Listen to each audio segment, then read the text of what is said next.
the prints of it is Admiral's uniform. And you see all these It's medals. staying out of the Falklands. They gave anyone who stayed out of the Falklands a lot. You got some of those. So you're an author now, eh? No. Now you got to go on the book circuit and go to bookstores and do all this and plug the book. I'm plugging. Why'd you write a book? Well, I wrote a book the same way I got into comedy. I never thought I was going to do it. Yeah? Arbor House, the publisher, got in touch with my manager. He said, how would you like to write a book? Well, I want to write a book. Well, Yeah. I don't want to write. And I met with them. They convinced me to meet with them. So I met with them. I said, look, I don't want to write one of these, 550 funny ways of Right. serving Jell-O. These kind of books, right? Right. Jokes to tell while you're in a tub with a giraffe. These dumb things. I don't want to write an autobiographical book. It was a wintry night in February when my mother was rushed to the hospital. Who cares? And I didn't want to write, I told him I didn't want to write one of these exposés about Hollywood because I live in New York. It'd be very difficult to understand anything about, I don't hang around with the stars.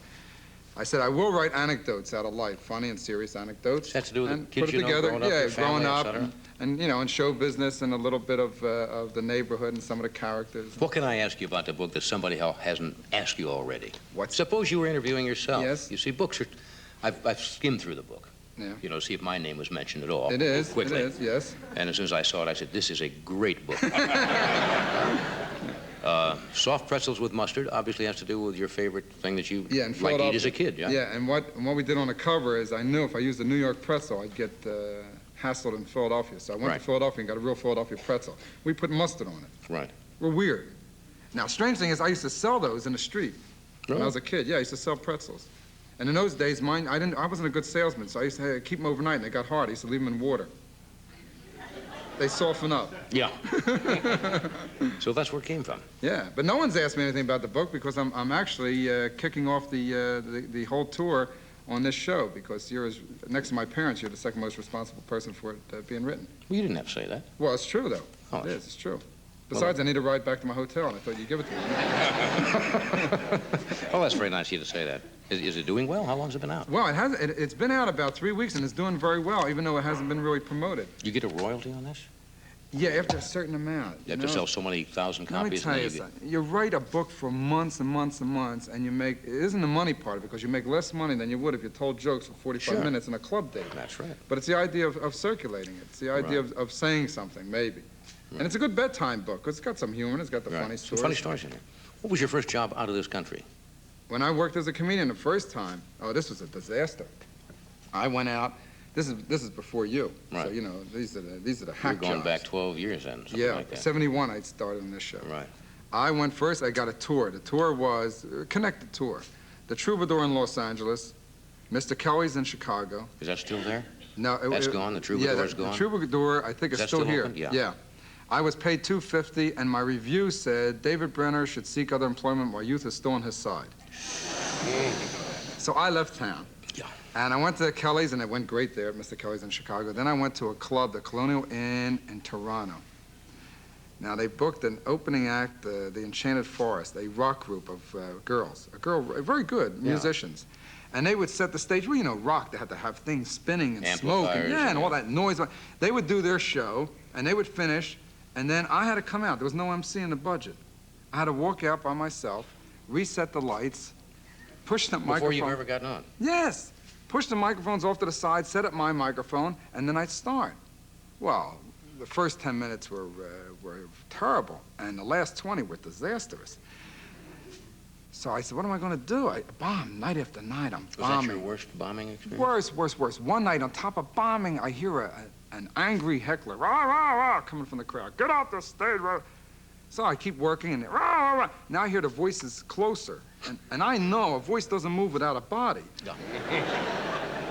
And I look, how you work, and you get under the lights, you can duck under the lights. I duck under the lights, and I see this brick wall and a T-shirt with tattoos, mother, hate, and dripping daggered blood.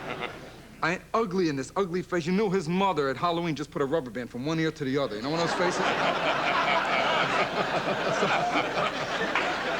Not a pleasant person. Not at all. So what I did is I stopped being a comedian. I became the street kid, and I said something like, my little brother wants to tell me something, and I bent down, I grabbed the microphone stand. I said, take another step. I'm going to place this into your head. And he backed off, and I felt real brave. I went back to my dressing room. I threw up, changed clothes, climbed out the window. And you know how I got over the bombing? I'll tell you how I solved the bombing. I bombed for about 5 straight nights. And then one day, the Enchanted Forest group ended. I came out, I reset the lights, I reset the microphone. Everyone started talking, no one's paying attention. And I blew into the mic, you know, can I have your attention, please? Ladies and gentlemen, we're so honored, we're thrilled, actually, to have with us tonight, from the United States, the fastest rising young comedian. I know we're going to give him a welcome as only we Canadians can give him. Please welcome comedian David Brenner. And I started it, and the audience applauded, and I walked off, turned around, walked back on. I said, he's terrific, handsome too. I said, a great MC you have here. So they started looking at me, and then I started the show. And they started laughing, that was it. That's great. For 2 nights, I had a nice show. Good switch. Yeah, switched around. We'll come right back. Stay where you are. Night on this show. I did have one wild night. All right, I'll tell you about it. It's in the book, so I might as well just tell you about it. I came on the show and did what I do. You know, this is a long time ago. About 5 years ago, I came out and stood and did, you know, sat down, we talked, Right. I slid over, the next guest came out. Now, it was during the time of the Watergate, and there was an author on. You know, it was 10, when the show was an hour and a half. Right. And, you know, 10 to 1, the author came out, and he, he had written a book. It was entitled something like Leadership in America. And at that time with Watergate, most people had it with, you know, leadership in America. And I'm not putting down President Nixon. He's already down, but I mean, I'm not putting him down any further. You know, I don't think any of the presidents, I mean, they were all a little weird, starting with Washington with the wooden teeth. You know, let's go to Valley Forge. I mean, this must have been... So I didn't want to listen to the author. And, you know, there's very little you could do when you don't feel like listening when you're sitting here. And there's you can count the eyeglasses by how people, the shining lights. You know, you could see eyeglasses in an audience. So, or, you know, you could just stare at Tommy Newsom not doing anything or things like that. Well, what I started to do is I started daydreaming, all right? And let's be honest, you like to catch people who aren't watching the show, especially when they're on the show. Oh, yeah. And you knew I was daydreaming because I was smiling. And next thing I heard, you said to me, question, I remember. Yes, you said to me, who do you think would make a good leader for this country, David? Now, you remember in school when you weren't listening? And you just hear your name at the end of a question? Because it rises, David. Right. Yeah? And you put your mind into reverse tape and play it back. So I thought what I'll do is I'll say something that sounds intelligent where the audience will go, and they'll think about it later.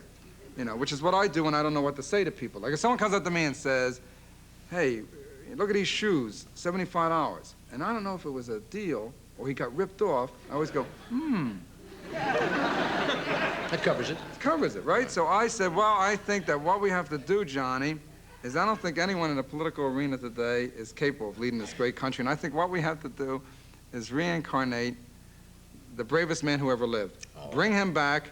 Let him run this country. And I said to you, who is the bravest man who ever lived? That's where you put me on the spot. That was, because I figured it's good, because the audience was like scratching their heads, and you said, who is the bravest man who ever lived? And I didn't know what to say, because I saw my whole career passing in front of my eyes, you know. And I said to get out of it, I said, well, and all of a sudden it came, I said, the bravest man who ever lived in the history of mankind was the first man who drank milk. Now, if you think about it, because I got a lot of mail about this is weird. You think about it. Way back, thousands of years ago, like we're on a cave, and one person stands up and says, see that animal running over there? You know, the ugly one with the balloons? I'm going to chase after it. I'm going to squeeze that balloon, and whatever comes out, I'm going to drink it. I got to cut away. You're right. Some things are just too good for words, and here's one of them.